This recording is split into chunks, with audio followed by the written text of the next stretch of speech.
ಒಂದು ದಿನ ಗರ್ಭಿಣಿಯಾಗಿರುವ ಒಬ್ಬ ಸಹೋದರಿ ನನ್ನ ಬಳಿಗೆ ಬಂದು, ಅಣ್ಣ, ನನ್ನ ಗಂಡ ನನಗೆ ಬಿಟ್ಟು ಹೋದಣ ಅಂತ ಹೇಳಿದಳು. ಆಕೆ ದಿನ ತುಂಬಿದ ಗರ್ಭಿಣಿಯಾಗಿದ್ದಳು. 8th ಮಂತ್ 9th ಮಂತಲ್ಲಿ ಪ್ರೆಗ್ನೆಂಟ್ ಆಗಿ ಬಂದಿದ್ದಳು. ಅಣ್ಣ, ನನಗಾಗಿ ಪ್ರಾರ್ಥನೆ ಮಾಡಿ ಅಣ್ಣ, ಸರಳವಾದ ಹೆರಿಗೆಗೋಸ್ಕರ, ಆರೋಗ್ಯಕ್ಕೋಸ್ಕರ ದೇವರು ನನಗೆ ಅನುಗ್ರಹಿಸುವ ಹಾಗೆ ಪ್ರಾರ್ಥನೆ ಮಾಡಿ ಅಣ್ಣ ಅಂದಳು. ಆಕೆಗೆ ಕೇಳಿದೆ, ಸಹೋದರಿ, ಒಬ್ಳೇ ಬಂದಿದೆಯಲ್ಲವೇ, ನಿನ್ನ ಗಂಡ ಎಲ್ಲಿ ಎಂದು ಕೇಳಿದೆ. ಅವನಿಲ್ಲ ಅಣ್ಣ. ಯಾಕೆ, ಎಲ್ಲಿಗೆ ಹೋದ? ನನಗೆ ಬಿಟ್ಟು ಹೋದ ಅಣ್ಣ ಅಂದಳು. ಬಿಟ್ಟು ಹೋಗೋದೇನಮ್ಮ ಅಂದೆ. ಹೌದಣ್ಣ, ಬಿಟ್ಟು ಹೋದ ಅಂದಳು. ಪ್ರೀತಿ ಅಂತ ಹೇಳಿದ, ಪ್ರೀತಿಸುತ್ತೇನೆ ಎಂದು ಹೇಳಿದ. ನಾನೇ ಅವನ ಪ್ರಾಣ ಅಂದಿದ್ದನು, ನನಗಾಗಿ ಪ್ರಾಣ ಕೊಡ್ತೇನೆಂದು ಹೇಳಿದ. ಅದನ್ನೇ ನಿಜ ಅಂದ್ಕೊಂಡೆ. ನನ್ನ ತಂದೆ ಬೇಡ ಅಂದಿದ್ದ, ನನ್ನ ತಾಯಿ ಬೇಡ ಅಂದಿದ್ದಳು. ಅವನ ಕುರಿತು ತಿಳಿದುಕೊಂಡು, ನೋಡ್ಮಗಳೇ, ಅವನು ಒಳ್ಳೆಯವನಲ್ಲ, ಅವನ ಬಗ್ಗೆ ನಮಗೆ ಗೊತ್ತು, ಅವನು ಬಹಳ ಮೋಸ ಮಾಡುತ್ತಾನೆ. ನಿನ್ನಂತಹ ಎಷ್ಟೋ ಹುಡುಗಿಯರಿಗೆ ಪ್ರೀತಿಸಿ ಮೋಸ ಮಾಡಿ ಅವರನ್ನು ಬಿಟ್ಟು ಹೋಗಿದ್ದಾನೆಂದು ಹೇಳಿದರು. ನನ್ನ ಬಂಧುಗಳು, ತಂದೆ ತಾಯಿಗಳು ಎಷ್ಟೇ ಹೇಳಿದರೂ ಕೂಡ ಅವನ ಮಾಯೆಯ ಮಾತುಗಳಿಗೆ ಮರುಳಾಗಿ ಒಳಗಾಗಿ ಸಾಕಿ ಸಲಹಿರುವಂತಹ ತಂದೆ ತಾಯಿಗಳನ್ನು ಬೇಡ ಅಂದ್ಕೊಂಡು ಅವನೊಂದಿಗೆ ಓಡಿ ಹೋದೆ ಅಣ್ಣ. ತಂದೆ ತಾಯಿಗೆ ಕನಿಷ್ಠ ಒಂದು ಮಾತು ಹೇಳದೆ, ನಾನಿದ್ದೇನೆ ನಿನಗೋಸ್ಕರ, ನಿನಗಾಗಿ ಪ್ರಾಣ ಕೊಡ್ತೇನೆ ಎಂಬುದಾಗಿ ಹೇಳಿ ನನಗೆ ಅವನು ಮದುವೆ ಆದಣ. ಈಗ ನನ್ನ ಗರ್ಭಿಣಿ ಕೂಡ ಮಾಡಿದ. ಈಗ ಅವನು ಉದ್ಯೋಗ ಮಾಡುವ ಸ್ಥಳದಲ್ಲಿ ನನಗಿಂತಲೂ ಅಂದವಾಗಿ ಮತ್ತೊಬ್ಬ ಸ್ತ್ರೀ ಕಾಣಿಸಿದಳಂತೆ, ಮತ್ತೊಬ್ಬ ಹುಡುಗಿ ಕಾಣಿಸಿದಳಂತೆ. ಆ ಹುಡುಗಿಗೆ ಮದುವೆ ಆಗ್ತಾನಂತೆ. ನಡು ಬೀದಿಯಲ್ಲಿ ನನ್ನನ್ನು ಬಿಟ್ಟು ಹೊರಟು ಹೋದಣ. ಈ ರೀತಿಯಾಗಿ ಅವನು ನನಗೆ ಮೋಸ ಮಾಡಿ ನನ್ನನ್ನು ಬಿಟ್ಟು ಹೋಗಲು ಪ್ರಧಾನ ಕಾರಣವೇನೆಂದರೆ ಅವನಿಗೊಂದು ವಿಷಯ ಗೊತ್ತಣ ಅಂದಳು. ಯಾವ ವಿಷಯ ಅಮ್ಮ ಅಂದೆ. ನನ್ನ ತಂದೆಗೆ, ನನ್ನ ತಾಯಿಗೆ ಬೇಡ ಅಂದುಕೊಂಡು ಅವರನ್ನು ತಳ್ಳಿ ಹಾಕಿ ಮನೆ ಬಿಟ್ಟು ಬಂದಿದ್ದೇನೆಂದು ಗೊತ್ತಣ. ಈಗ ಆ ರೀತಿ ಬಂದಿರುವುದರಿಂದ ಅವನಿಗೊಂದು ನಂಬಿಕೆ, ಏನಾದರೂ ಆದ್ರೆ ಈಕೆ ಹೋಗಿ ತನ್ನ ತಾಯಿಗಾಗಲಿ, ತನ್ನ ತಂದೆಗಾಗಲಿ, ತನ್ನ ತಮ್ಮಂದಿರಿಗಾಗಲಿ, ತನ್ನ ಅಣ್ಣಂದಿರಿಗಾಗಲಿ ಹೇಳೋದಿಲ್ಲವೆಂದು. ಅವರಲ್ಲಿ ಯಾರು ಬಂದು ನನಗೆ ಕೇಳೋದಿಲ್ಲ, ಅವನಿಗೆ ಬೈಯೋದಿಲ್ಲ ಎಂಬ ಒಂದು ಬಲವಾದ ನಂಬಿಕೆ ಅವನಿಗಿದೆ ಅಣ್ಣ. ಅಂದಾಗ ಮತ್ತೆ ಮನೆಗೆ ಹೋಗ್ಬೋದಲ್ಲ ತಂಗಿ ಅಂದ್ರೆ, ಯಾವ ಮುಖ ಇಟ್ಕೊಂಡು ಹೋಗ್ಲಿ ಅಣ್ಣ ಅಂದಳು. ನನ್ನನ್ನು ಹೆತ್ತು ಕಣ್ಣು ಗುಡ್ಡೆಯಂತೆ ಸಾಕಿ ಸಲಹಿರುವಂತಹ ತಂದೆ ತಾಯಿಗಳನ್ನೇ ತಳ್ಳಿ ಹಾಕಿ ಒಬ್ಬ ಮಾನವ ಮೃಗನನ್ನು ನಂಬಿ ತಂದೆ ತಾಯಿಗಳಿಗೆ ದ್ರೋಹ ಮಾಡಿ ಹೊರಟು ಹೋದೆನಣ್ಣ. ಯಾವ ಮುಖ ಇಟ್ಕೊಂಡು ನಾನು ತಾಯಿ ಬಳಿಗೆ ಹೋಗಬಲ್ಲೆ, ತಂದೆಯ ಬಳಿಗೆ ಹೋಗಬಲ್ಲೆ? ಹೆಚ್ಚು ಕಡಿಮೆ ಈಗ ಅವರು ನನ್ನನ್ನು ಮರೆತು ಬಿಟ್ಟಿದ್ದಾರಣ್ಣ. ಮರೆತು ಹೋಗಿರುವವರ ಬಳಿಗೆ ಮತ್ತೆ ನಾನು ಹೋಗಿ, ಅಮ್ಮ, ನಿನ್ನ ಮಾತು ಕೇಳದೆ, ನಿನ್ನ ಮಾತನ್ನು ನಂಬದೆ ಹೋಗಿ ಆ ದುರ್ಮಾರ್ಗಿಗೆ ಮದುವೆಯಾಗಿದ್ದೇನೆ. ಈಗ ನನ್ನನ್ನು ಬಿಟ್ಟು ನನ್ನನ್ನು ಒಬ್ಬಂಟಿಗಳಾಗಿ ಮಾಡಿದಾನೆ, ನನಗೆ ತಾಯಿ ಮಾಡಿ ಬಿಟ್ಟೋದ. ಈಗ ನನ್ನ ಜೀವಿತ ಒಂಟಿ ಜೀವಿತ ಆಗ್ಬಿಟ್ಟಿದೆ. ದಯವಿಟ್ಟು ನನ್ನನ್ನು ಸೇರಿಸಿಕೊಳ್ಳಿರಿ ಅಂದ್ರೆ ಮತ್ತೆ ಅವರಿಗೆ ನಾನು ಭಾರ ಆಗ್ತೇನಲ್ಲವೇ? ಅವರಿಗೆ ಬಹಳ ವೇದನೆ ಆಗುತ್ತೆ ಅಲ್ಲವೇ? ಆ ತಂಗಿ ಹೇಳುವ ಮಾತನ್ನು ಗಮನ ಕೊಟ್ಟು ಕೇಳಿ. ಆ ಹುಡುಗ ನನಗೋಸ್ಕರ ಏನ್ ಬೇಕಾದರೂ ಮಾಡ್ತೇನೆಂದು ಹೇಳಿದ್ದಕ್ಕೆ ನಂಬಿ ಅವನ ಹಿಂದೆ ಹೊರಟು ಹೋದೆ. ಆದರೆ ಅವನಿಗೆ ಅರ್ಥವಾದದ್ದೇನೆಂದರೆ, ನಾನಿವಳಿಗೆ ಬೈದರೂ ಕೂಡ, ಹೊಡೆದರೂ ಕೂಡ, ಮನೆಯಿಂದ ಹೊರಗೆ ಹಾಕಿದರೂ ಕೂಡ ಈಕೆಯ ಹಿಂದೆ ಕೇಳುವವರು ಯಾರೂ ಇಲ್ಲ. ಅದು ಅವನ ನಂಬಿಕೆಯಾಗಿತ್ತು. ತಮ್ಮಂದಿರೇ, ತಂಗಿಯಂದಿರೇ, ಒಬ್ಬ ಅಣ್ಣನಾಗಿ ಹೇಳ್ತಿದ್ದೇನೆ ಕೇಳಿ. ನಿಮಗೆ ಮದುವೆ ವಯಸ್ಸು ಬಂದಾಗ ತಂದೆ ತಾಯಿಗೆ ಹೇಳಲಾರದಂತೆ ದಯವಿಟ್ಟು ಮನೆ ಬಿಟ್ಟು ಓಡಿ ಹೋಗಬೇಡಿ.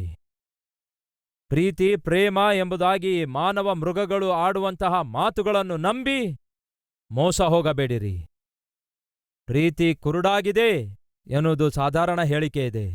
ಪ್ರೀತಿ ಕುರುಡವಾಗಿದೆ. ಆ ಕುರುಡುತನದಲ್ಲಿ ಆ ಹುಡುಗನನ್ನೇ ನಂಬಿ ಅವನಿಗೆ ಮದುವೆಯಾದ ನಂತರ ಆಗ ನಿಮಗೆ ಕಣ್ಣು ತೆರೆಯುತ್ತೆ. ಪ್ರೀತಿ ಕುರುಡಾಗಿದೆ ಅಂತೆ, ಮದುವೆ ಕಣ್ಣು ತೆರೆಯುತ್ತದೆಯಂತೆ.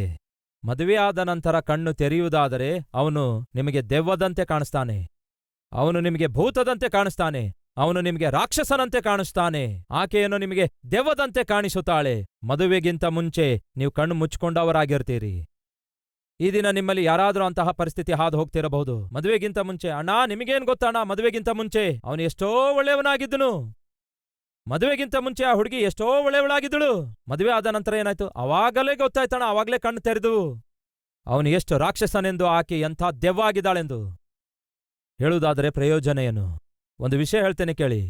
ಈ ಬ್ಲೇಸರ್ ನನಗೆ ಇಷ್ಟವಿಲ್ಲದಿದ್ದರೆ ಮತ್ತೊಂದು ಕೊಂಡುಕೊಳ್ಳಬಹುದು. ಈ ಟೈ ನನಗೆ ಇಷ್ಟವಿಲ್ಲದಿದ್ದರೆ ಮತ್ತೊಂದು ಕೊಂಡುಕೊಳ್ಳಬಹುದು. ನಿಮ್ಮ ವಾಚ್ ನಿಮಗೆ ಇಷ್ಟವಿಲ್ಲದಿದ್ದರೆ ಮತ್ತೊಂದು ಕೊಂಡುಕೊಳ್ಳಬಹುದು. ನಿಮ್ಮ ಸೆಲ್ಫೋನ್ ನಿಮಗೆ ಇಷ್ಟವಿಲ್ಲದಿದ್ದರೆ ಅದನ್ನು ಬದಲಾಯಿಸಬಹುದು. ಅದನ್ನು ಪಕ್ಕಕ್ಕೆ ಎಸೆದು ಮತ್ತೊಂದು ಸೆಲ್ಫೋನ್ ಕೊಂಡುಕೊಳ್ಳಬಹುದು. ಗಂಡ ಇಷ್ಟವಾಗದಿದ್ದರೆ, ಹೆಂಡತಿ ಇಷ್ಟವಾಗದಿದ್ದರೆ ಬದಲಾಯಿಸುವ ಚಾನ್ಸ್ ಇಲ್ಲ. ಇವಳಿಲ್ಲ ಅಂದ್ರೆ ಇನ್ನು 10 ಜನ ಇದ್ದಾರೆ ಎನ್ನುವ ಚಾನ್ಸ್ ಇಲ್ಲ. ಇವನಿಲ್ಲ ಅಂದ್ರೆ ಏನು 10 ಜನ ಸಿಗ್ತಾರೆ ನನಗೆ. ನೀವು ವೇಷ ಆಗಿದ್ರೆ ಬರ್ತಾರೆ, ನೀವು ವೇಷ ಅಲ್ವಲ್ಲ. ಅದಕ್ಕಾಗಿಯೇ ವಿವಾಹ ವಿಷಯದಲ್ಲಿ ದಯವಿಟ್ಟು ಕೇಳ್ರಿ, ತಪ್ಪು ನಿರ್ಣಯಗಳನ್ನು ತೆಗೆದುಕೊಳ್ಳಬೇಡಿರಿ. ಕೆಲವೊಂದು ಸಾರಿ ಆಲಸ್ಯವಾಗುತ್ತಿದೆಯೆಂದು, ಮದುವೆ ವಿಷಯದಲ್ಲಿ ಆಲಸ್ಯವಾಗ್ತಿದೆಯೆಂದು ತಂದೆ ತಾಯಿ ಏನ್ ಮಾಡ್ತಾರೆ ಗೊತ್ತಾ? ಹೆಂಡತಿ ಗಂಡನಿಗೆ ಹೇಳ್ತಾಳೆ, ರೀ ಮಗನ ವಯಸ್ಸು ಹೆಚ್ಚಾಗ್ತಿದೆ, ಯಾವುದೋ ಒಂದು ಹುಡುಗಿಗೆ ತಂದು ಮಗನಿಗೆ ಕಟ್ ಹಾಕೋಣರಿ. ಆಲಸ್ಯ ಆಗಿದೆ ಅಂತೆ, ಯಾವುದೋ ಒಂದು ಹುಡುಗಿಯನ್ನು ತಂದು ಮದುವೆ ಮಾಡಿಸೋಣ ಅಂತಾರೆ. ಆಲಸ್ಯವಾಗ್ತಿದೆಯಲ್ಲರಿ, ಯಾವುದೋ ಒಬ್ಬ ಹುಡುಗನನ್ನು ತಂದು ಮದುವೆ ಮಾಡಿಬಿಡೋಣ ಅನ್ನುತ್ತಾರೆ. ಈಗ ಸ್ವಲ್ಪ ಹೊತ್ತು ಮಳೆ ಬಿದ್ದಿದ್ದಕ್ಕೆ ಸ್ವಲ್ಪ ಜನ ಓಡಿ ಹೋದ್ರು. ಹೀಗೆ ಹೇಳ್ತಿದ್ದೇನೆಂದು ಏನೋ ಅಂದ್ಕೊಳ್ಳಬೇಡಿ. ಕೆಲವರೇನೋ ಕೊಡೆ ತೆರೆದು ಹಿಡ್ಕೊಂಡ್ರು.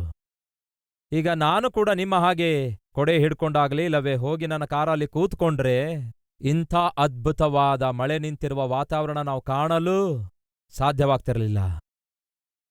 ಸಹೋದರ ಸಹೋದರಿಯರೇ, ನಮ್ಮ ಜೀವಿತದಲ್ಲಿ ಆಟಂಕಗಳು ಬರ್ತವೆ, ಜೀವಿತದಲ್ಲಿ ಅಭ್ಯಂತರಗಳು ಬರ್ತವೆ, ಜೀವಿತದಲ್ಲಿ ಆಪತ್ತುಗಳು ಬರ್ತವೆ, ಜೀವಿತದಲ್ಲಿ ಅನಾನುಕೂಲಕರವಾದ ವಾತಾವರಣ ಬರುತ್ತವೆ. ಅವುಗಳಿಗೆ ಭಯಪಡದೆ ಅವುಗಳನ್ನು ಎದುರುಗೊಳ್ಳಲು ನಾವು ಮುಂದೆ ಹೋಗುವುದಾದರೆ ಅದ್ಭುತವಾದಂತಹ ಆಶೀರ್ವಾದವನ್ನು ನಾವು ಕಣ್ಣಾರೇ ಕಾಣುತ್ತೇವೆ. ಈ ದಿವ್ಯವಾದ ಶ್ರೇಷ್ಠವಾದ ಪಾಠವನ್ನು ನಿಮ್ಮ ಜೀವಿತದಲ್ಲಿ ಯಾವತ್ತೂ ಮರೆಯಬೇಡಿರಿ. ನಿಮ್ಮ ಜೀವಿತದಲ್ಲಿ ಇಂಥ ಮಳೆ ಎಂದಾದರೂ ನಿಮಗೆ ಪಾಠ ಕಲಿಸಿದೆಯಾ? ಅದಕ್ಕೆ ಹೇಳ್ತಿದ್ದೇನೆ, ಈ ದಿನ ಮೊದಲುಗೊಂಡು ನಿಮ್ಮ ಜೀವಿತ ಕಾಲದಲ್ಲೆಲ್ಲ ಯಾವುದಾದ್ರೂ ಕಷ್ಟ ಬಂದ್ರೆ ಈ ಕಷ್ಟ ಅಲ್ಪಕಾಲವೇ ಅಂತ ಅಂದ್ಕೊಳ್ರಿ. ಯಾವುದಾದ್ರೂ ಸಮಸ್ಯೆ ಬಂದಿದೆ ಅಂದ್ಕೊಳ್ಳಿ, ಇವಾಗ ಈ ಸಮಸ್ಯೆ ಇದೆ, ಆದರೆ ಈ ಸಮಸ್ಯೆ ಅತಿ ಶೀಘ್ರದಲ್ಲಿಯೇ ಪರಿಹಾರವಾಗುತ್ತದೆ ಎಂದು ನೀವು ನಂಬಿರಿ. ನಿಮ್ಮ ಜೀವಿತದ ಯಾವುದಾದರೂ ಒಂದು ಕಾಲದಲ್ಲಿ ಅನಾರೋಗ್ಯ ಬಂದಿದೆ ಅಂದ್ಕೊಳ್ಳಿ, ಈ ಅನಾರೋಗ್ಯ ಸ್ವಲ್ಪ ಕಾಲವೇ. ನನ್ನ ಕರ್ತನು ಕಟಾಕ್ಷಿಸಿ ನನಗೆ ಆರೋಗ್ಯವನ್ನು ಅನುಗ್ರಹಿಸುತ್ತಾರೆ ಎಂಬ ನಂಬಿಕೆ ಹೊಂದಿಕೊಂಡವರಾಗಿರ್ರಿ. ಕುಟುಂಬದಲ್ಲಿ ಕಲಹ ಉಂಟಾಗಿವೆಯಾ? ಗಂಡ ಹೆಂಡತಿಯ ಮಧ್ಯದಲ್ಲಿ ಮನಸ್ತಾಪ ಉಂಟಾಗಿವೆಯಾ? ಆ ಮನಸ್ತಾಪಗಳನ್ನು, ಕಲಹಗಳನ್ನು ನೋಡಿ ಬೇರ್ಪಡುವ ಪ್ರಯತ್ನ ಮಾಡಬೇಡಿ. ಇದು ಸ್ವಲ್ಪ ಕಾಲ ಮಾತ್ರವೇ ಎಂಬ ಆಲೋಚನೆಗೆ ಬನ್ನಿ. ಆನಂತರ ನನ್ನ ದೇವರು ತನ್ನ ಹಸ್ತವನ್ನು ಚಾಚಿ ಪ್ರಶಾಂತವಾಗಿರುವ ಕುಟುಂಬವನ್ನು ನನಗೆ ಅನುಗ್ರಹಿಸುತ್ತಾರೆ ಎಂದು ನಂಬಿರಿ. ಈ ದಿನ ಈ ವಾತಾವರಣ ನಮಗೆ ಅದೇ ಪಾಠ ಕಲಿಸಿಕೊಟ್ಟಿದೆ. ಮಳೆ ಬಂದಿದ್ದಕ್ಕೆ ಈ ಕೂಟ ಜರುಗುವುದಿಲ್ಲವೇನೋ? ಎಲ್ಲರೂ ಚದರಿ ಓಡಿ ಹೋಗಬೇಕಾಗ್ತದೇನೋ? ಈ ಮೀಟಿಂಗ್ ಕ್ಯಾನ್ಸಲ್ ಆಗುತ್ತೇನೋ ಎಂಬ ಭಾವನೆ ಸಾಧಾರಣವಾಗಿ ನಿಮಗೆ ಬಂದೇ ಇರುತ್ತೆ. ನನ್ನ ಜೀವಿತದಲ್ಲಿ ನನ್ನ ಕರ್ತನು ಕಲಿಸಿಕೊಟ್ಟ ಪಾಠ ಏನ್ ಗೊತ್ತಾ? ಪ್ರಪಂಚವನ್ನೇ ಸೃಷ್ಟಿಸಿದಾತನು ಆತನೇ, ಆಕಾಶವನ್ನು ಭೂಮಿಯನ್ನು ಸೃಷ್ಟಿಸಿದಾತನು ಆತನೇ. ನಮಗೆ ಬೇಕಾದಂತಹ ಬೇಸಿಗೆ ಕಾಲವನ್ನು, ನಮಗೆ ಬೇಕಾದಂತಹ ಚಳಿಗಾಲವನ್ನು, ಬೇಕಾದ ಮಳೆಯನ್ನು ಅನುಗ್ರಹಿಸುವಾತನು ಆತನೇ. ಆ ಮಹಾದೊಡ್ಡ ದೇವರೇ ಸ್ವಲ್ಪ ಹೊತ್ತು ಮಳೆ ಸುರಿಸಬೇಕೆಂದು ನಿರ್ಣಯ ತೆಗೆದುಕೊಂಡರೆ ನೀವು ನಾನು ಮಾಡಬೇಕಾದದ್ದೇನಿದೆ ಹೇಳಿ? ಆತನ ಚಿತ್ತಕ್ಕೂ ಆತನ ಸರ್ವಭೌಮಾನಕ್ಕೂ ನಾವು ಒಂದು ವೇಳೆ ನಮ್ಮನ್ನೇ ಒಪ್ಪಿಸಿಕೊಡುವುದಾದರೆ ದೇವರು ನಮ್ಮ ನಂಬಿಕೆಯನ್ನು ನೋಡಿ ಇಂತಹ ಪ್ರಶಾಂತವಾದ ವಾತಾವರಣವನ್ನು ಅನುಗ್ರಹಿಸುತ್ತಾರೆ. ಈ ಅದ್ಭುತವಾದ ಸತ್ಯವನ್ನು ನಿಮ್ಮ ಜೀವಿತದಲ್ಲಿ ಯಾವತ್ತೂ ಮರೆಯಬೇಡಿರಿ. ಸತೀಶ್ ಕುಮಾರ್ ಅವರು ನಮ್ಮ ಪಟ್ಟಣಕ್ಕೆ ಬಂದಾಗ ದೇವರು ಅವರ ಮುಖಾಂತರ ಒಂದು ಶ್ರೇಷ್ಠವಾದ ಪಾಠವನ್ನು ಕಲಿಸಿದ್ದಾರೆ. ಯಾವುದು ಆ ಪಾಠ? ಈ ದಿನ ನಾವು ಕಲಿತ ಪಾಠ. ಸಮಸ್ಯೆಗಳು ಬರುತ್ತವೆ, ಕಷ್ಟಗಳು ಬರ್ತವೆ, ಕುಟುಂಬದಲ್ಲಿ ಮನಸ್ತಾಪಗಳು ಬರ್ತವೆ, ಆರ್ಥಿಕ ಸಮಸ್ಯೆಗಳು ಬರ್ತವೆ, ಅನಾರೋಗ್ಯ ಸಮಸ್ಯೆಗಳು ಬರ್ತವೆ. ಆತ್ಮಿಕರಾದ ಮಾತ್ರಕ್ಕೆ ಇವುಗಳಲ್ಲಿ ಯಾವುದು ಬರಲ್ಲ ಅಂದ್ಕೊಳ್ಬೇಡಿ. ಈ ದಿನ ಮಳೆ ಬಂದಿತ್ತು. ಇದೊಂದು ದೇವರ ಮೀಟಿಂಗ್ ಆಗಿದೆ. ನಾವೆಲ್ಲರೂ ದೇವರ ಸನ್ನಿಧಿಗೆ ಬಂದಿದ್ದೇವೆ. ನಾವೆಲ್ಲರೂ ಆತನ ವಾಕ್ಯ ಕೇಳಲು ಬಂದಿದ್ದೇವೆ. ಆದಾಗ್ಯೂ ಆತಂಕ ಎದುರಾದು, ಆದಾಗ್ಯೂ ವಾತಾವರಣ ನಮಗೆ ವ್ಯತಿರೇಕವಾಗಿ ಕಾಣಿಸಿತು.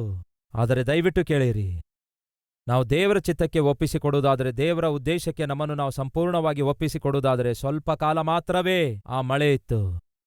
ಆದರೆ ಈಗ ಪ್ರಶಾಂತವಾದ ವಾತಾವರಣವಿದೆ. ಏನೇ ನಮ್ಮ ಜೀವಿತದಲ್ಲಿ ಬಂದರೂ ಸ್ವಲ್ಪ ಹೊತ್ತೇ ಇರುತ್ತೆ ಎಂಬ ಸತ್ಯವನ್ನು ಮರೆಯಬೇಡಿರಿ. ಅದಕ್ಕಾಗಿಯೇ ಸಹೋದರ ಸಹೋದರಿಯರೇ, ಒಂದು ಸಾರಿ ವಿವಾಹ ಆದ ನಂತರ ಬೇರ್ಪಡುವ ಅವಕಾಶವಿಲ್ಲ. ಯಾಕೆಂದರೆ ಬೈಬಲ್ ಹೇಳುತ್ತದೆ ಏನೆಂದು ಗೊತ್ತಾ? ಒಂದು ಸಾರಿ ವಿವಾಹ ಮಾಡಿಕೊಳ್ಳುವುದಾದರೆ ಬಿಟ್ಟು ಬಿಡುವಂತಹ ಚಾನ್ಸ್ ಇಲ್ಲ. ವಿಚ್ಛೇದನ ಎನ್ನುವಂಥದ್ದು ದೇವರ ಚಿತ್ತ ಅಲ್ಲವೇ ಅಲ್ಲ. ಹಾಗಾಗಿ ವಿಚ್ಛೇದನದ ಬಗ್ಗೆ ಯೋಚಿಸಬೇಡಿ. ಗಂಡನಿಂದಾಗಲಿ ಹೆಂಡತಿಯಿಂದಾಗಲಿ ಯಾವುದಾದರೂ ಸಮಸ್ಯೆ ಬಂದ್ರೆ ಆ ಸಮಸ್ಯೆಯನ್ನು ತಂದು ದೇವರಿಗೆ ಹೇಳಿಕೊಳ್ಳಿರಿ. ಅಷ್ಟೇ ಹೊರತು ಬಿಟ್ಟು ಬಿಡ್ತೇನೆ, ಬೇರೆ ಆಗುತ್ತೇನೆ ಎಂಬುದಾಗಿ ಹಠ ಹಿಡಿದುಕೊಂಡು ಕೂತ್ಕೊಳ್ಳಬೇಡಿ. ಒಂದು ದಿನ ಒಬ್ಬ ವ್ಯಾಪಾರಸ್ಥನು ಯಾವುದೋ ಒಂದು ಪಟ್ಟಣಕ್ಕೆ ಹೋಗ್ತಾನೆ. ಹೋದ ನಂತರ ಅವನು ಆ ಪಟ್ಟಣದಲ್ಲಿ ತನ್ನ ಕೆಲಸ ಮುಗಿಸಿಕೊಂಡು ಒಂದು ಟ್ಯಾಕ್ಸಿಗೆ ಕರೆದ್ರೆ ಟ್ಯಾಕ್ಸಿ ಅವನು ಬರ್ತಾನೆ. ಆ ಟ್ಯಾಕ್ಸಿ ಅವನಿಗೆ ವಿಮಾನ ನಿಲ್ದಾಣಕ್ಕೆ ತೆಗೆದುಕೊಂಡು ಹೋಗನ್ನುವಾಗ ಹೋಗ್ತಾ ಇರುವ ಸಮಯದಲ್ಲಿ ಆ ಕಾರ್ ಮಧ್ಯದಲ್ಲಿ ಕೆಟ್ಟು ನಿಂತೋಯ್ತು. ಆ ಟ್ಯಾಕ್ಸಿ ಡ್ರೈವರ್ ಇಳಿದು ಆ ಕಾರನ್ನು ರಿಪೇರ್ ಮಾಡುವ ಪ್ರಯತ್ನ ಮಾಡುತ್ತಾನೆ, ಆದರೆ ರಿಪೇರ್ ಆಗ್ಲಿಲ್ಲ. ಒಳಗಡೆ ಕೂತಿರುವ ಆತನಿಗೇನೋ ಟೈಮ್ ಆಗ್ಬಿಡ್ತಿದೆ. ಒಳಗಡೆ ಕೂತಿರುವ ಆತನಿಗೆ ಟೈಮ್ ಆಗುತ್ತಿರುವಾಗ ತಕ್ಷಣ ಹೊರಗೆ ಬರ್ತಾನೆ. ಬಂದು, ನೋಡು, ಆ ಸ್ಕ್ರೂ ಡ್ರೈವರು, ಆ ಕಟಿಂಗ್ ಪ್ಲೇಯರ್, ಅವೆರಡೂ ನಾನು ಕೊಡು, ನೀನು ಹೋಗಿ ಕಾರಲ್ಲಿ ಕೂತ್ಕೋ ಅಂದ. ಒಂದೇ ನಿಮಿಷದಲ್ಲಿ ಆ ಕಾರಿಗಿರುವ ಸಮಸ್ಯೆಯನ್ನು ರಿಪೇರ್ ಮಾಡಿಬಿಟ್ಟ. ಯಾರು? ಕಾರಲ್ಲಿ ಹಿಂದೆ ಕೂತಿರುವ ವ್ಯಾಪಾರಸ್ಥನು. ರಿಪೇರ್ ಆಯ್ತು, ಕಾರ್ ಸ್ಟಾರ್ಟ್ ಮಾಡಂದ್ರೆ ಸ್ಟಾರ್ಟ್ ಆಗ್ಬಿಡ್ತು ಕಾರು. ಡ್ರೈವರಿಗೇನೂ ಅರ್ಥ ಆಗ್ಲಿಲ್ಲ. ಏರ್ಪೋರ್ಟ್ ಬಂದೇ ಬಿಟ್ಟಿತು. ಆ ವ್ಯಾಪಾರಸ್ಥನು ಕಾರಿಂದ ಇಳಿಯುತ್ತಾನೆ. ಟ್ಯಾಕ್ಸಿ ಅವನಿಗೆ ದುಡ್ಡು ಕೊಟ್ಟು ಹೋಗ್ತಿರುವ ಸಮಯದಲ್ಲಿ ಡ್ರೈವರ್ ಅನ್ನುತ್ತಾನೆ, ಸರ್ 1 ನಿಮಿಷ ಇರಿ ಸರ್. ಏನಯ್ಯ ಹೇಳು ಅಂದಾಗ, ಏನಿಲ್ಲ ಸರ್, ಈ ಕಾರಿಗೆ ನಾನು 10 ವರ್ಷದಿಂದ ಡ್ರೈವರ್ ಆಗಿದ್ದೇನೆ. ಈ ಕಾರಿಗೆ ಏನೇ ಸಮಸ್ಯೆ ಬಂದರೂ ಅದನ್ನು ನಾನು ತೀರಿಸಿಕೊಳ್ತೇನೆ. ಆದರೆ ಅದೇನೋ ಈ ದಿನ ಆ ಕಾರಿಗುಂಟಾದ ಸಮಸ್ಯೆ ನಾನು ರಿಪೇರ್ ಮಾಡ್ಲಿಕ್ಕಾಗ್ಲಿಲ್ಲ. ನೀವು ಯಾರೆಂದು ನನಗೆ ಗೊತ್ತಿಲ್ಲ, ಆದರೆ 1 ನಿಮಿಷದಲ್ಲಿ ರಿಪೇರ್ ಮಾಡಿಬಿಟ್ರಿ. ಅಷ್ಟಕ್ಕೂ ನೀವು ಯಾರು ಸಾರ್ ಎಂದು ಕೇಳಿದ. ಆ ವ್ಯಾಪಾರ ವ್ಯಕ್ತಿ ಕೇಳ್ತಾನೆ, ನಿನ್ನ ಕಾರ್ ಕಂಪನಿ ಯಾವುದು ಎಂದು ಕೇಳ್ದ. Ford car sir, Ford company sir ಅಂದ. ಆಗ ಆ ವ್ಯಕ್ತಿ ಹೇಳ್ತಾನೆ, ಫೋರ್ಡ್ ಕಂಪನಿ ಅನ್ನುತ್ತಾ ಇದೆಯಲ್ಲವೇ, ಆ ಫೋರ್ಡ್ ಬೇರೆ ಯಾರೂ ಅಲ್ಲ, ನಾನೇ ಆಗಿದ್ದೇನೆ. ಈ ಕಾರನ್ನು ಸೃಷ್ಟಿಸಿದಾತನು ನಾನೇ. ಅವನ ಹೆಸರು ಹೆನ್ರಿ ಫೋರ್ಡ್ ಆಗಿತ್ತು. ಪ್ರಿಯ ಸಹೋದರ ಸಹೋದರಿಯರೇ, ಸತ್ಯ ಏನೆಂದರೆ ಕಾರನ್ನು ಸೃಷ್ಟಿಸಿದ್ದು ಫೋರ್ಡೇ. ಆ ಫೋರ್ಡೇ ಆ ದಿನ ಆ ಕಾರಲ್ಲಿ ಕೂತ್ಕೊಂಡು ಹೋಗ್ತಾ ಇದ್ದ. ಆ ಕಾರಿಗೆ ಸಮಸ್ಯೆ ಬಂದಾಗ ಒಂದೇ ನಿಮಿಷದಲ್ಲಿ ಆ ಕಾರಿನ ಸಮಸ್ಯೆ ಪರಿಹರಿಸಿದ. ಯಾಕೆಂದರೆ ಆ ಕಾರನ್ನು ಆತನೇ ಸೃಷ್ಟಿಸಿದ. ನಾನು ಹೇಳಲಿಚ್ಛಯಿಸುವುದೇನೆಂದರೆ, ವಿವಾಹ ವ್ಯವಸ್ಥೆಯನ್ನು ಆ ದೇವರೇ ಸೃಷ್ಟಿಸಿದ್ದಾರೆ. ವಿವಾಹ ವ್ಯವಸ್ಥೆಯನ್ನು ಆ ದೇವರೇ ಪ್ರಾರಂಭಿಸಿದ್ದಾರೆ. ಒಂದು ವಿವಾಹದಲ್ಲಿ, ಒಂದು ಕುಟುಂಬದಲ್ಲಿ ಗಂಡ ಹೆಂಡತಿಯರ ಮಧ್ಯೆ ಮನಸ್ತಾಪ ಬಂದಾಗ, ಸಮಸ್ಯೆಗಳು ಬಂದಾಗ, ಭಿನ್ನಾಭಿಪ್ರಾಯ ಬಂದಾಗ, ವಾದಗಳುಂಟಾದಾಗ, ವಿಚ್ಛೇದನವರೆಗೂ ಹೋಗುವ ಪ್ರಯತ್ನ ಮಾಡುವಾಗ ದಯವಿಟ್ಟು ಕೇಳಿ, ಆ ಸಮಸ್ಯೆ ತೆಗೆದುಕೊಂಡು ಹೋಗಿ, ವಿವಾಹದಲ್ಲುಂಟಾದ ಸಮಸ್ಯೆಯನ್ನು ತೆಗೆದುಕೊಂಡು ಹೋಗಿ ಯೇಸುವಿಗೆ ಹೇಳ್ರಿ. ಯೇಸು ಸರಿಪಡಿಸುತ್ತಾರೆ. ನಿಮಗೆ ನೆನಪಿದೆಯಾ? ಕಾನಾ ಎಂಬ ಊರಲ್ಲಿ ನಡೆಯುವ ವಿವಾಹಕ್ಕೆ ಯೇಸು ಕ್ರಿಸ್ತನನ್ನು ಕೂಡ ಕರೆಯುತ್ತಾರೆ. ಆದರೆ ಆ ವಿವಾಹದಲ್ಲಿ ಒಂದು ಸಮಸ್ಯೆ ಎದುರಾಯಿತು. ಯೇಸು ಇದ್ದಾರೆ ಆ ವಿವಾಹದಲ್ಲಿ. ಕಾನಾ ಎನ್ನುವಂತಹ ಊರಿನಲ್ಲಿ ಜರುಗುತ್ತಿರುವ ವಿವಾಹದಲ್ಲಿ ಯೇಸು ಇದ್ದರು. ಆದಾಗ್ಯೂ ಸಮಸ್ಯೆ ಎದುರಾಯಿತು. ಸಹೋದರ ಸಹೋದರಿಯರೇ ಕೇಳಿ, ನಿಮ್ಮ ಮದುವೆಯಲ್ಲಿಯೂ ಕೂಡ ಯೇಸು ಇದ್ದಿರಬಹುದು. ನೀವು ಮಾಡಿಕೊಂಡ ವಿವಾಹ ದೇವರ ಚಿತ್ತವೇ ಆಗಿರಬಹುದು. ದೇವರ ಚಿತ್ತದ ಪ್ರಕಾರವೇ ನೀನು ನಿನ್ನ ಗಂಡ, ನೀನು ನಿನ್ನ ಹೆಂಡತಿ ಮದುವೆಯಾಗಿರಬಹುದು. ಆದಾಗ್ಯೂ ಸಮಸ್ಯೆಗಳು ಬರ್ತವೆ. ದೇವರ ಚಿತ್ತ ಮಾಡಿದ ಮಾತ್ರಕ್ಕೆ ಸಮಸ್ಯೆಗಳು ಬರುವುದಿಲ್ಲ ಅಂದುಕೊಳ್ಳಬೇಡಿ. ಈ ಮೀಟಿಂಗ್ ಏರ್ಪಡಿಸುವುದು ದೇವರ ಚಿತ್ತ ಆಗಿತ್ತು. ಆದಾಗ್ಯೂ ಸಮಸ್ಯೆ ಬಂತು, ಆದಾಗ್ಯೂ ಮಳೆ ಬಂತು, ಬರುತ್ತವೆ. ಇಂತಹ ಸಮಸ್ಯೆಗಳು ಬರುತ್ತವೆ.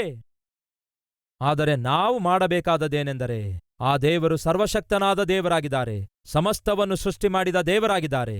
ಆತನ ಕೈಗೆ ನಮ್ಮನ್ನು ನಾವೇ ಒಪ್ಪಿಸಿಕೊಡುವುದಾದರೆ ಆ ಮಳೆಯನ್ನು ದೇವರು ತೊಲಗಿಸಿ ಪ್ರಶಾಂತವಾದ ವಾತಾವರಣವನ್ನು ಹೇಗೆ ಈ ದಿನ ಮೀಟಿಂಗಲ್ಲಿ ಕಂಡಿದ್ದೇವೋ ಹಾಗೆಯೇ ನಿಮ್ಮ ಜೀವಿತದಲ್ಲಿಯೂ ಕೂಡ ಕಾಣ್ತೀರಿ.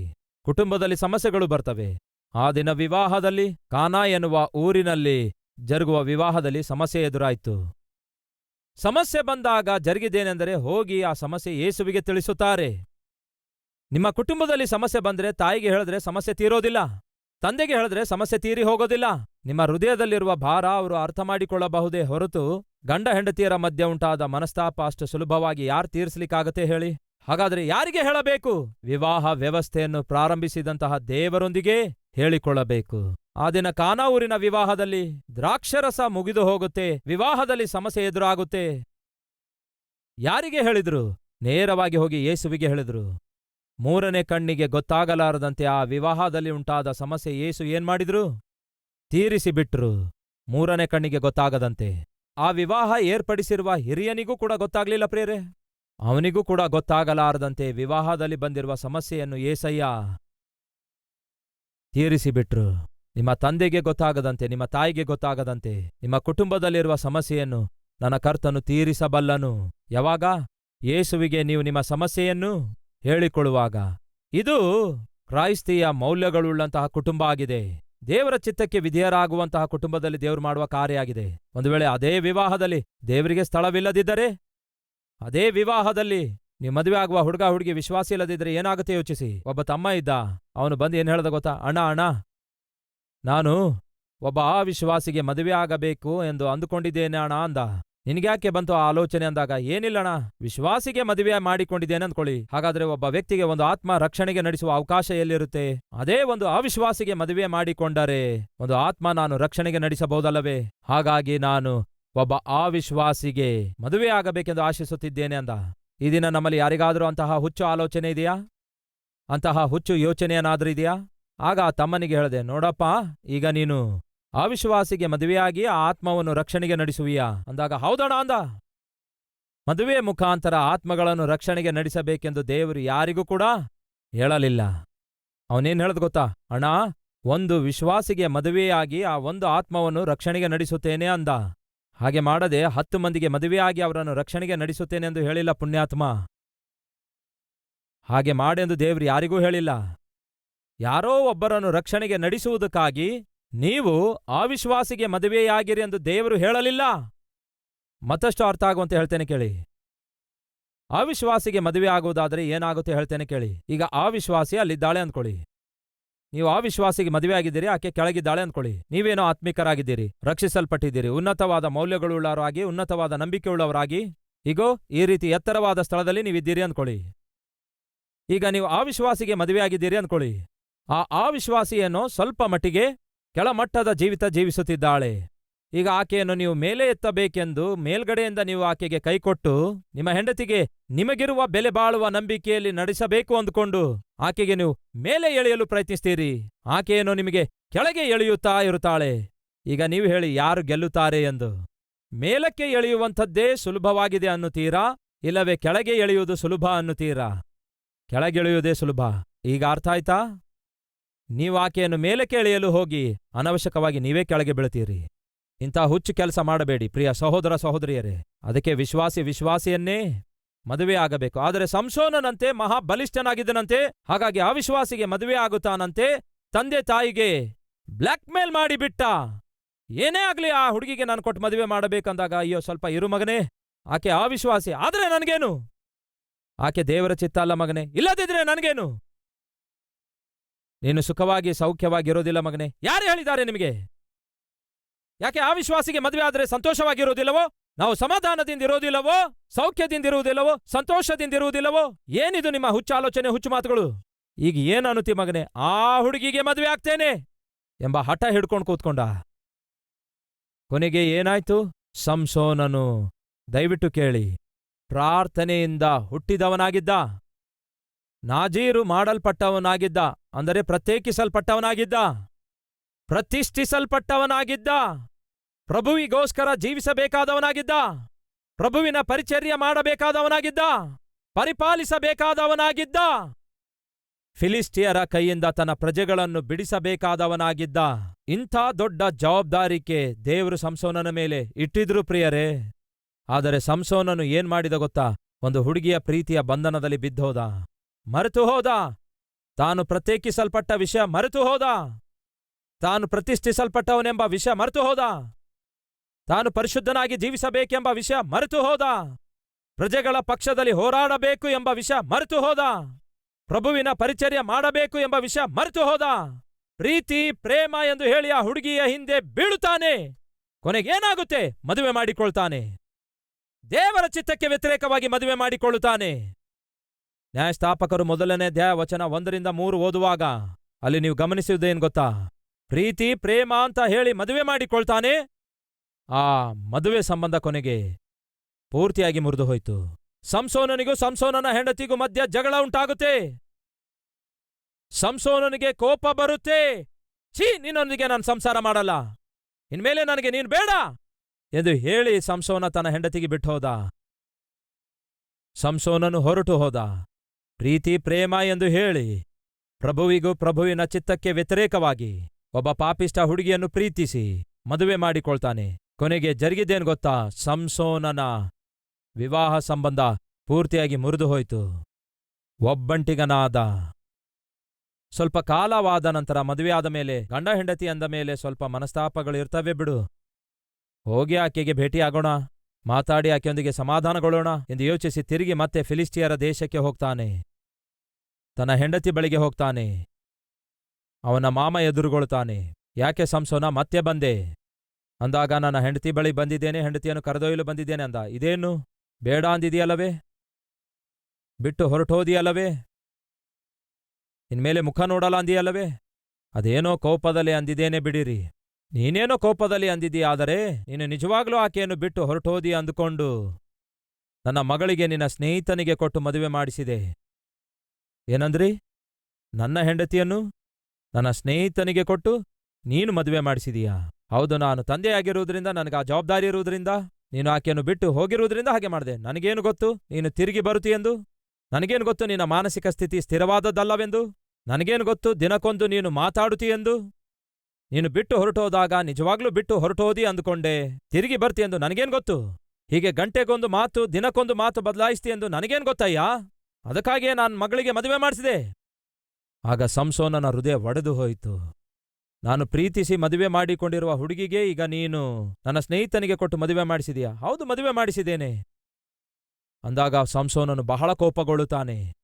ಫಿಲಿಸ್ಟಿಯರ ಬೆಳೆಯನ್ನೆಲ್ಲ ಸುಟ್ಟಿ ನಾಶ ಮಾಡುತ್ತಾನೆ. ಹೊಲದ ಬೆಳೆಯನ್ನು ಸುಟ್ಟಾಕಿದರೆ ಹಾಳಾಗಿರುವ ತನ್ನ ಸಂಸಾರ ಹೇಗೆ ಬದಲಾಗುತ್ತೆ ಹೇಳಿ? ಬುದ್ಧಿ ತಂದುಕೊಳ್ಳಲಿಲ್ಲ. ಕರ್ತನೇ, ಈ ದಿನ ನಾನು ಒಬ್ಬಂಟಿಗನಾಗಿದ್ದೇನೆ. ನನ್ನ ಹೆಂಡತಿ ನನ್ನಿಂದ ಬಿಟ್ಟು ದೂರ ಹೋಗಿದ್ದಾಳೆ. ನನ್ನ ಕುಟುಂಬ ಒಡೆದು ಹೋಗಿದೆ. ಈ ದಿನ ನಾನು ಒಬ್ಬಂಟಿಗನಾಗಿ ಉಳ್ಕೊಂಡಿದ್ದೇನೆ. ಪ್ರೀತಿಯಿಂದ ದೂರವಾಗಿದ್ದೇನೆ, ಅನುಬಂಧಕ್ಕೆ ದೂರವಾಗಿದ್ದೇನೆ, ಅನುರಾಗಕ್ಕೆ ದೂರವಾಗಿದ್ದೇನೆ, ಸಂತೋಷದಿಂದ ದೂರವಾಗಿದ್ದೇನೆ. ಮನೆಯಲ್ಲಿ ಕುಟುಂಬ ವ್ಯವಸ್ಥೆ ಕಣ್ಮರೆಯಾಯಿತು. ಇದೆಲ್ಲದಕ್ಕೆ ಕಾರಣ ನಿಮ್ಮ ಚಿತ್ತಕ್ಕೆ ವಿರುದ್ಧವಾಗಿ ದೇವರೇ ನಾನು ನಡ್ಕೊಂಡದಾಗಿದೆ. ಪ್ರತ್ಯೇಕವಾಗಿ ಜೀವಿಸಬೇಕಾದವನಾಗಿದ್ದೇನೆ, ಪ್ರತಿಷ್ಠಿಸಲ್ಪಟ್ಟವನಾಗಿದ್ದೇನೆ, ಪರಿಪಾಲಿಸಬೇಕಾದವನಾಗಿದೆ, ಪರಿಶುದ್ಧನಾಗಿ ಜೀವಿಸಬೇಕಾದವನಾಗಿದೆ, ಪ್ರಜೆಗಳ ಪಕ್ಷದಲ್ಲಿ ಹೋರಾಡಬೇಕಾದವನಾಗಿದೆ. ಪ್ರೀತಿ ಪ್ರೀತಿ ಎಂದು ಹೇಳಿ ಪ್ರಯೋಜನವಿಲ್ಲದ ಪ್ರೀತಿಯಲ್ಲಿ ಬಿದ್ದು ಈ ದಿನ ಹುಚ್ಚನಾಗಿ ಉಳಿದುಕೊಂಡೆ. ತಪ್ಪಾಯಿತು ದೇವರೇ, ನನ್ನನ್ನು ಕ್ಷಮಿಸು. ಈ ಒಂಟಿತನದ ಜೀವಿತ ತಾಳಲಿಕ್ಕಾಗ್ತಾ ಇಲ್ಲ. ಈ ಭಯಂಕರವಾಗಿರುವಂತಹ ನಿರಾಶೆ ನಿರುತ್ಸಾಹದಿಂದ ನನ್ನನ್ನು ಬಿಡಿಸಿ ನಿನಗಿಷ್ಟಕರವಾಗಿ ಜೀವಿಸುವಂತೆ ಮಾಡು ಎಂದು ಪ್ರಾರ್ಥನೆ ಮಾಡಿದೆಯಾದರೆ ಬಹಳ ಚೆನ್ನಾಗಿರ್ತಿತ್ತು. ಆದರೆ ಪ್ರಾರ್ಥನೆ ಮಾಡಲಿಲ್ಲ. ಮನೆಯಲ್ಲಿ ಹೆಂಡತಿ ಇಲ್ಲ, ಒಂಟಿತನ ತಾಳಲಿಕ್ಕಾಗಲಿಲ್ಲ, ಏನ್ ಮಾಡಬೇಕೆಂದು ಅರ್ಥವಾಗಲಿಲ್ಲ. ಗಾಜಾ ಎಂಬ ಊರಿಗೆ ಹೋಗ್ತಾನೆ. ಗಾಜಾ ಫಿಲಿಸ್ಟಿಯರ ದೇಶದಲ್ಲಿನ 5 ಪಟ್ಟಣಗಳಲ್ಲಿ ಒಂದು ಪಟ್ಟಣ ಆಗಿತ್ತು. ಅದೊಂದು ಕಮರ್ಷಿಯಲ್ ಸಿಟಿಯಾಗಿತ್ತು. ವ್ಯಾಪಾರ ಬಹಳವಾಗಿ ಜರುಗುವಂತಹ ಸಿಟಿಯಾಗಿತ್ತು. ಎಲ್ಲಿ ವ್ಯಾಪಾರ ಬಹಳ ಚೆನ್ನಾಗಿ ಜರುಗುತ್ತದೆಯೋ ಅಲ್ಲಿ ದುಡ್ಡಿನ ವಹಿವಾಟು ಬಹಳ ಚೆನ್ನಾಗಿ ಜರುಗುತ್ತಾ ಇರುತ್ತೆ. ವ್ಯಾಪಾರ ಹೆಚ್ಚು ಜರುಗುವ ಸ್ಥಳದಲ್ಲಿ ಲಾಭ ಹೆಚ್ಚು ಬರುತ್ತಾ ಇರುತ್ತೆ. ಹೆಚ್ಚು ಲಾಭ ಬರ್ತಾ ಇರುವಲ್ಲಿ ದುಡ್ಡು ಹೆಚ್ಚಿರುತ್ತೆ. ದುಡ್ಡು ಹೆಚ್ಚಿರುವ ಸ್ಥಳದಲ್ಲಿ 3 ಕಾರ್ಯಗಳಿರ್ತವೆ. ಯಾವ್ಯಾವು ಗೊತ್ತಾ? ಪಾರ್ಟಿಗಳಿರ್ತವೆ. 2ನೇದು ಕುಣಿದಾಟ ಇರುತ್ತೆ. 3ನೇದು ವೇಷವಾಟಿಕೆ ಇರುತ್ತೆ. ಎಲ್ಲಿ ಅವನಿಗೆ ವೇಷವಾಟಿಕೆ ದೊರಕುತ್ತದೆಯೋ, ಎಲ್ಲಿ ಅವನಿಗೆ ತನ್ನ ಕೋರಿಕೆ ನೆರವೇರಿಸಿಕೊಳ್ಳುವ ಅವಕಾಶ ದೊರಕುತ್ತದೆಯೋ ಆ ಗಾಜಾ ಪಟ್ಟಣಕ್ಕೆ ಹೋದ ಪ್ರಿಯರೇ. ಅಲ್ಲಿ ಒಬ್ಬ ವೇಷಳನ್ನು ನೋಡಿ ಆಕೆಯ ಮಡಿಲಿಗೆ ಸೇರುತ್ತಾನೆ. ಅಷ್ಟಕ್ಕೂ ಇವನು ಯಾರು ಗೊತ್ತಾ? ಇವನು ಹೇಗೆ ಹುಟ್ಟಿದವನು ಗೊತ್ತಾ? ಯಾರಿಗೆ ಹುಟ್ಟಿದವನು ಗೊತ್ತಾ? ಫಿಲಿಸ್ಟಿಯರು ಪರಿಪಾಲಿಸುವ ದಿನಮಾನಗಳಲ್ಲಿ, ಇಸ್ರಾಯೇಲರಿಗೆ ಗುಲಾಮರನ್ನಾಗಿ ಮಾಡಿದ ದಿನಮಾನಗಳಲ್ಲಿ, ಇಸ್ರಾಯೇಲ್ಯರು ಇಷ್ಟಾನುಸಾರವಾಗಿ ಜೀವಿಸುತ್ತಿರುವಾಗ ಒಬ್ಬ ಗಂಡ ಒಬ್ಬ ಹೆಂಡತಿ ಯಥಾರ್ಥರಾಗಿ ಜೀವಿಸಿದ್ರು. ಗಂಡ ಹೆಂಡತಿಯರಿಬ್ಬರು ಪರಿಶುದ್ಧರಾಗಿ ಜೀವಿಸಿದ್ರು. ದೇವರಲ್ಲಿ ಭಯಭಕ್ತಿಯುಳ್ಳವರಾಗಿ ಜೀವಿಸಿದ್ರು. ಆದರೆ ಅವರ ಜೀವಿತದಲ್ಲಿ ಸಂತಾನ ಇರಲಿಲ್ಲ. ಸಂತಾನವಿಲ್ಲದೆ ನಿರಾಶೆ ನಿರುತ್ಸಾಹವಿದ್ದಾಗ್ಯೂ ಕೂಡ ದೇವರನ್ನು ಬಿಟ್ಟು ಬಿಡಲಿಲ್ಲ. ದೇವರೇ, ಒಂದಲ್ಲಾ ಒಂದು ದಿವಸ ನಮ್ಮ ಕೋರಿಕೆ ತೀರಿಸುತ್ತೀರಿ, ಒಂದಲ್ಲಾ ಒಂದು ದಿವಸ ನಮ್ಮ ಕಣ್ಣೀರು ಒರೆಸುತ್ತೀರಿ, ಒಂದಲ್ಲಾ ಒಂದು ದಿವಸ ನಮ್ಮ ಅವಮಾನ ಅಳಿಸಿ ಹಾಕುತ್ತೀರಿ ಎಂದು ನಂಬುತ್ತಾರೆ ಆ ಕುಟುಂಬದವರು. ಅವರು ನಂಬಿಕೆ ಇಟ್ಟಂತೆಯೇ ದೇವರು ಅದ್ಭುತ ಮಾಡುತ್ತಾರೆ. ಅವರ ಪ್ರಾರ್ಥನೆಗೆ ಪ್ರತಿಫಲವಾಗಿ ಒಂದು ಶ್ರೇಷ್ಠವಾದ ಬಹುಮಾನ ಸಂಸೋನನ ರೂಪದಲ್ಲಿ ದೇವರು ಕೊಡ್ತಾರೆ. ಆ ಮಗನನ್ನು ದೇವರು ಕೊಟ್ಟಾಗ ತಾಯಿಗೆ ಹೇಳ್ತಾರೆ, ನೋಡಮ್ಮ, ನಿನ್ನ ಮಗನನ್ನು ನಾನು ಪ್ರತಿಷ್ಠಿಸುತ್ತಿದ್ದೇನೆ, ನಾಜೀರು ಮಾಡುತ್ತಿದ್ದೇನೆ. ಇಸ್ರಾಯೇಲ್ಯರನ್ನು ಫಿಲಿಸ್ಟಿಯರ ಕೈಯಿಂದ ನಿನ್ನ ಮಗನೇ ಬಿಡಿಸುತ್ತಾನೆ. ಹಾಗಾಗಿ ನೀನು ಪ್ರತ್ಯೇಕವಾಗಿ ಜೀವಿಸಬೇಕು, ಪರಿಶುದ್ಧಳಾಗಿ ಜೀವಿಸಬೇಕು, ನಿನ್ನ ಮಗನನ್ನು ಪರಿಶುದ್ಧನಾಗಿ ಬೆಳೆಸಬೇಕು ಎಂದು ದೇವರು ಹೇಳಿದಾಗ ಆ ತಾಯಿ ಪರಿಶುದ್ಧಳಾಗಿಯೇ ಜೀವಿಸ್ತಾಳೆ, ಪರಿಶುದ್ಧಳಾಗಿಯೇ ತನ್ನ ಮಗನನ್ನು ಹಡಿಯುತ್ತಾಳೆ, ಪರಿಶುದ್ಧನಾಗಿಯೇ ತನ್ನ ಮಗನನ್ನು ಬೆಳೆಸುತ್ತಾಳೆ. ನೀವು ನ್ಯಾಯಸ್ಥಾಪಕ 13ನೇ ಅಧ್ಯಾಯ ಕೊನೆ ವಚನ ನೋಡುವುದಾದರೆ, ದೇವರ ಆತ್ಮ ಸಂಸೋನನನ್ನು ರೇಗಿಸಲು ಆರಂಭಿಸಿದನು. ಅಂದರೆ ಅರ್ಥವೇನು? ಸಂಸೋನನನ್ನು ದೇವರ ಆತ್ಮ ಸಂಪೂರ್ಣವಾಗಿ ವಶಪಡಿಸಿಕೊಂಡು ತನಗೋಸ್ಕರ ಉಪಯೋಗಿಸಿಕೊಳ್ಳಬೇಕೆಂದು ಅವನನ್ನು ಬಲಪಡಿಸುತ್ತಿರುವಾಗ ಸೈತಾನನು ಒಂದು ಹುಡುಗಿಯನ್ನು ತಂದು ತೋರಿಸುತ್ತಾನೆ. ನಮ್ಮ ಮಧ್ಯೆ ಯಾರಾದರೂ ಇದ್ದೀರಾ? ಕರ್ತನಿಗೋಸ್ಕರ ವೈರಾಗ್ಯದಿಂದ ಜೀವಿಸಬೇಕು, ಕರ್ತನ ಮಗುವಾಗಿ ಜೀವಿಸಬೇಕು, ಕುಟುಂಬ ವಾಕ್ಯಾನುಸಾರವಾಗಿ ಕಟ್ಟಿಕೊಳ್ಳಬೇಕು, ವ್ಯಾಪಾರ ವಾಕ್ಯಾನುಸಾರವಾಗಿ ಮಾಡಬೇಕು, ಬದುಕಿರುವವರೆಗೂ ನೀತಿಯಿಂದ ಯಥಾರ್ಥತೆಯಿಂದ ಜೀವಿಸಬೇಕು. ಒಬ್ಬ ಅದ್ಭುತನಾದ ಸೇವಕನಾಗಿ, ನಂಬಿಗಸ್ತನಾದ ಸೇವಕನಾಗಿ, ಯಥಾರ್ಥನಾದ ಸೇವಕನಾಗಿ, ಸಾಕ್ಷಿಯುಳ್ಳ ಸೇವಕನಾಗಿ ನಾನು ಇರಬೇಕು ಎಂಬ ಯೋಚನೆಯೊಂದಿಗೆ ನಿಮ್ಮ ಜೀವಿತ ಮುಂದುವರಿಸುತ್ತಿದ್ದೀರಾ? ಹಾಗಾದ್ರೆ ಕೇಳಿ, ಸೈತಾನನು ಯಾವುದೋ ಒಂದು ಶೋಧನೆಯನ್ನು ತರ್ತಾನೆ. ನಿಮಗಿರುವ ಸಾಕ್ಷಿಯನ್ನು ಹಾಳು ಮಾಡುವುದಕ್ಕಾಗಿ, ನೀವು ಮಾಡ್ತಿರುವ ಸೇವೆ ಹಾಳು ಮಾಡುವುದಕ್ಕಾಗಿ, ನಿಮ್ಮ ಸಭೆಯನ್ನು ಹಾಳು ಮಾಡುವುದಕ್ಕಾಗಿ, ನೀವು ಹೊಂದಿಕೊಂಡಿರುವ ಸಂತೋಷವನ್ನು, ಸಮಾಧಾನವನ್ನು, ಗಂಡನೊಂದಿಗೆ, ಹೆಂಡತಿಯೊಂದಿಗೆ, ನಿಮ್ಮ ಮಕ್ಕಳೊಂದಿಗಿರುವ ಅದ್ಭುತವಾದಂತಹ ಸಮಾಧಾನಕರವಾದ ವಾತಾವರಣವನ್ನು ನಾಶ ಮಾಡಬೇಕೆಂದು ಸೈತಾನನು ಏನ್ಮಾಡ್ತಾನೆ? ಯಾರೋ ಒಬ್ಬರನ್ನು ನಿಮ್ಮ ಜೀವಿತದಲ್ಲಿ ಬರಮಾಡುತ್ತಾನೆ. ನಿಮಗೆ ಗೊತ್ತಾಗದಂತೆ. ಅದು ನಿಮಗೆ ತಪ್ಪಾಗಿ ಕಾಣಿಸೋದಿಲ್ಲ, ಅದು ನಿಮಗೆ ಪಾಪವಾಗಿ ಕಾಣಿಸೋದಿಲ್ಲ. ಆ ಹುಡುಗನೊಂದಿಗೆ ಮಾತಾಡುವುದು ಹ್ಯಾಪಿಯಾಗಿರುತ್ತೆ, ಆ ಹುಡುಗಿಯೊಂದಿಗೆ ಮಾತಾಡುವುದು ಹ್ಯಾಪಿಯಾಗಿರುತ್ತೆ.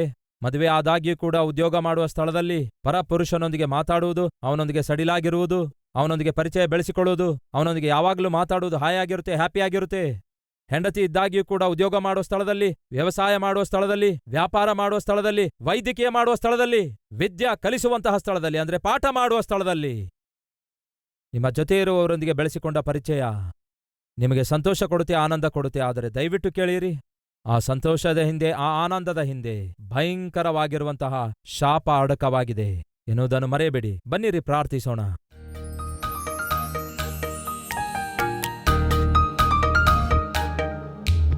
ಯೇಸುವೇ, ಇನ್ನೊಂದು ಸಾರಿ ನನ್ನನ್ನು ಜ್ಞಾಪಕ ಮಾಡಿಕೋ,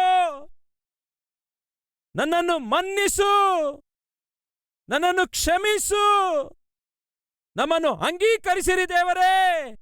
ಹಿಮಗಿಂತಲೂ ಬಿಳುಪಾಗಿ ನಮ್ಮ ಹೃದಯವನ್ನು, ನಮ್ಮ ಶರೀರವನ್ನು ಪವಿತ್ರಗೊಳಿಸಿರಿ, ಪರಿಶುದ್ಧಗೊಳಿಸಿರಿ. ಈ ದಿನ ಮೊದಲುಗೊಂಡು ನಿಮಗಾಗಿಯೇ ಜೀವಿಸುತ್ತೇವೆ, ನಿಮ್ಮ ಮಗುವಾಗಿ ಜೀವಿಸುತ್ತೇವೆ. ನೀವು ಆಶಿಸಿದಂತೆ ನಮ್ಮ ಮುಂದಿನ ಜೀವಿತವನ್ನು ನಾವು ಮುಂದೆ ಸಾಗಿಸುತ್ತೇವೆಂದು ನಿಮಗೆ ಮಾತು ಕೊಡ್ತೇವೆ. ನಮ್ಮನ್ನು ಕ್ಷಮಿಸಿದ್ದಕ್ಕಾಗಿ, ನಮ್ಮನ್ನು ಮನ್ನಿಸಿರುವುದಕ್ಕಾಗಿ, ನಮ್ಮ ಪಾಪಗಳನ್ನು ಅಳಿಸಿ ಹಾಕಿದ್ದಕ್ಕಾಗಿ, ನಮ್ಮ ಪಾಪ ಬಂಧನಗಳನ್ನು ಮುರಿದು ಹಾಕಿದ್ದಕ್ಕಾಗಿ, ನಮ್ಮ ಹೃದಯಗಳನ್ನು ನೂತನಪಡಿಸಿದ್ದಕ್ಕಾಗಿ ನಿಮಗೇ ಸ್ತುತಿ, ನಿಮಗೇ ಮಹಿಮೆ, ನಿಮಗೇ ಘನತೆ ಯುಗಯುಗಗಳವರೆಗೂ ಸಲ್ಲಿಸಲ್ಪಡಲಿ.